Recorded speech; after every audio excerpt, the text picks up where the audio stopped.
the seams. Leading the pack is Margot Robbie as Harley Quinn, the unhinged, bat-swinging anti-heroine who steals every scene she's in. Robbie's performance is electric, balancing Harley's wild energy with moments of surprising depth. Then you've got Idris Elba as Bloodsport, a hardened mercenary with a knack for turning anything into a weapon. Elba brings gravitas and charisma, making Bloodsport a standout. John Cena's Peacemaker is another highlight, a self-proclaimed hero obsessed with peace at any cost, delivering deadpan humor that's equal parts absurd and hilarious. Viola Davis returns as Amanda Waller, the cold, calculating head of Task Force X, and she's as ruthless as ever. Add in Daniela Melchior as Ratcatcher 2, a newcomer with a heart of gold and an army of rats, and you've got a team that's as lovable as they are lethal. But wait, there's more. The cast also includes Joel Kinnaman as Rick Flag, the reluctant leader of the squad, Jai Courtney as Captain Boomerang, the Aussie with a penchant for throwing deadly projectiles, and Peter Capaldi as the Thinker, a creepy genius with a brain full of secrets. And let's not forget Sylvester Stallone, who voices King Shark, a giant man-eating shark with a surprising soft side. The ensemble is rounded out by talents like Alice Braga, Nathan Fillion, David Dastmalchian, and Michael Rooker, just to name a few. With so many characters, you might worry it'll feel crowded, but Gunn masterfully gives each one their moment to shine, whether through a witty one-liner or a badass action beat. So what's the story about? Without giving anything away, the Suicide Squad follows a new batch of Belle Reeves' most dangerous inmates, Task Force X, aka the Suicide Squad. These are supervillains and anti-heroes who've been coerced by Amanda Waller into taking on a high-stakes, near-impossible mission in exchange for reduced sentences, or, not having their heads blown off. The setting is the fictional island nation of Corto Maltese, a place dripping with political intrigue and danger. The squad's tasked with a covert operation that involves sneaking in, causing chaos, and facing threats that are as bizarre as they are deadly. The plot is fast-paced, blending high-octane action with dark comedy and even a touch of heart. It's about misfits coming together, clashing, and maybe, just maybe, finding something worth fighting for. What makes this movie so special is how it balances tones. It's gory, no question. Expect blood, explosions, and some truly wild violence that earned it an R rating. But it's also laugh-out-loud funny, with Gunn's sharp dialogue and absurd scenarios keeping things light. There's a surprising amount of heart, too, especially in relationships like the surrogate father-daughter dynamic between Bloodsport and Ratcatcher 2. The characters aren't just cannon fodder, they're flawed, relatable, and compelling, making you root for them even when they're doing terrible things. It's this mix of chaos, humor, and humanity that makes the Suicide Squad feel fresh in a genre that can sometimes feel formulaic.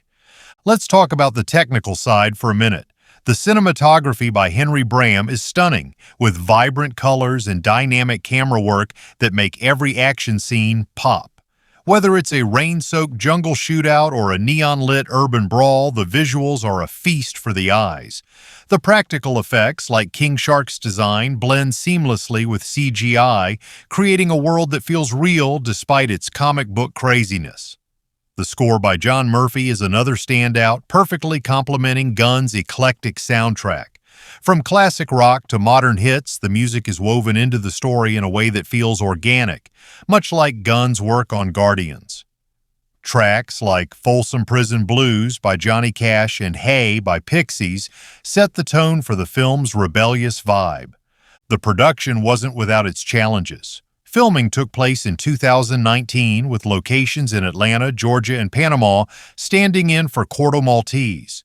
The massive practical sets were a logistical feat, and Gunn's commitment to practical effects meant stunt coordinators and VFX teams had to work overtime to bring his vision to life.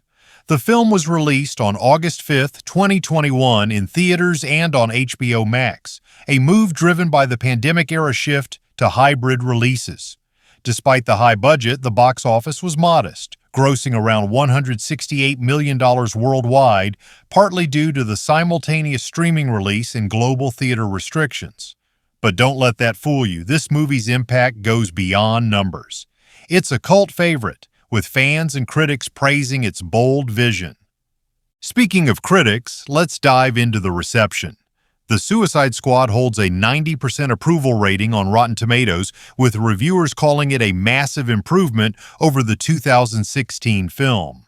Critics lauded its humor, action, and gore, with special shout-outs to Margot Robbie and Idris Elba's performances. One review described it as a brutally gory, disgustingly bloody, action-heavy superhero movie filled with dark humor but also with emotionally compelling characters. Another called it gory, goofy fun, highlighting Gunn's ability to make a trauma-style movie with a blockbuster budget. Some viewers found the absurdity a bit much, noting it might not click if you go in expecting a traditional superhero flick. But for those who vibe with its unapologetic weirdness, it's a blast. Why should you watch it? Because The Suicide Squad is a movie that doesn't hold back. It's a love letter to comic book fans, action lovers, and anyone who enjoys a good underdog story. It's got heart, humor, and enough explosions to keep you on the edge of your seat. Whether you're here for Harley Quinn's chaotic energy, King Shark's bizarre charm, or just want to see a giant shark man chomp through enemies, there's something for everyone. It's a film that takes risks, from its R-rated violence to its willingness to let characters be flawed and messy. Plus, it's a chance to see James Gunn at his most unfiltered, delivering a superhero movie that feels like nothing else out there. For my comic book nerds, the film is packed with DC Easter eggs, nods to obscure characters, clever references to the comics, and even ties to other DCEU films, though it stands alone beautifully. If you're new to the Suicide Squad, don't worry. You don't need a PhD in DC lore to have fun. The movie sets up everything you need to know, and the characters are so well developed that you'll feel like you've known them forever by the end. Let's talk runtime for a second. At 2 hours and 12 minutes, it's a commitment, but it flies by. The pacing is relentless, with action scenes, character moments, and plot twists perfectly balanced to keep you hooked. And that R rating? It's earned. This isn't your kid-friendly superhero movie. Expect blood, swearing, and some truly bonkers violence. But it's all in service of the story, never gratuitous, and it makes the stakes feel real. If you're still on the fence, let me hit you with one more reason to watch. The characters. This squad is a mess in the best way possible. From Polka Dot Man's bizarre powers to Ratcatcher 2's wholesome rat army, every character brings something unique to the table.